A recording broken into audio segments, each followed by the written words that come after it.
అందరికీ నమస్కారం అండి. నిన్నటి రోజున వైకాపా జిల్లా పార్టీ అధ్యక్షులు మధ్య శ్రీనివాసరావు గారు మరి ప్రెస్ మీట్ పెట్టి ప్రభుత్వం గురించి మాట్లాడడం అనేది జరిగింది. ఆయన అంటారు 100 రోజుల్లో ఏం చేసింది ప్రభుత్వం, చెప్తాం మేమేం చేసాము. అసలు ముందు మీరేం చేశారో ఒకసారి గుర్తు తెచ్చుకోవాలి.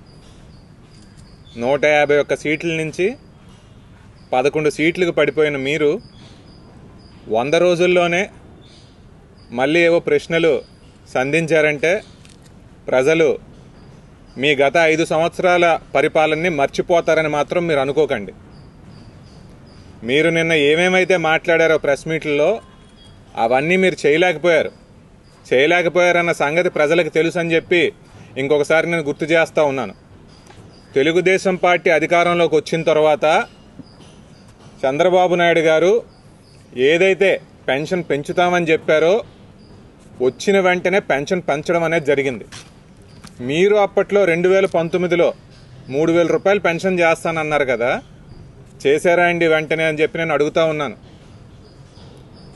పేదవాడికి 5 రూపాయలకే భోజనం పెట్టే అన్నా క్యాంటీన్ని మేము గత ప్రభుత్వం ఇంతకు ముందు ఉన్నప్పుడు మేము నడిపించేవాళ్ళం. మీరు ఎందుకు మూసేశారు? అది మేము వచ్చిన తర్వాత అన్ని నియోజకవర్గాల్లో కూడా అన్నా క్యాంటీన్లు ఓపెన్ చేయడం అనేది జరిగింది.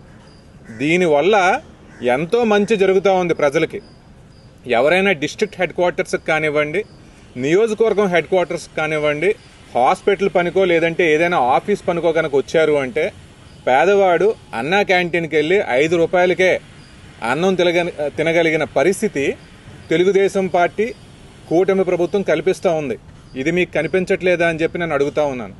అట్లాగే ఈ దసరా అయిపోయిన వెంటనే కూడా మహిళలకు ఏదైతే ఉచిత సిలిండర్స్ ఇస్తామంటున్నారో అవి కూడా మేము త్వరలోనే నెరవేర్చబోతా ఉన్నాం. అంటే ఎన్నికల్లో మేము 6 హామీలు ఇచ్చాము, 3 నెలల్లోనే 3 హామీలను మేము పూర్తి చేసాం అని ఈ సందర్భంగా ఈ నాయకులు ఎవరైతే మాట్లాడుతున్నారో వారికి, అదే రకంగా మిగిలిన వాళ్ళందరికీ కూడా మేము తెలియజేస్తూ ఉన్నాం. నిన్న అలాగే ఆ ప్రెస్ మీట్లో కొన్ని పాయింట్స్ చూస్తూ ఉంటే భోగాపురం ఎయిర్పోర్ట్కి స్టేట్ గవర్నమెంట్ సపోర్ట్ చేయట్లేదు అని చెప్పి అంటూ ఉన్నారు.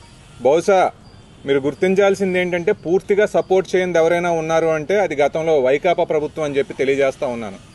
చంద్రబాబు నాయుడు గారు ముఖ్యమంత్రి అయిన తర్వాత నిర్వహించిన మొట్టమొదటి సమీక్షా సమావేశాల్లో భోగాపూర్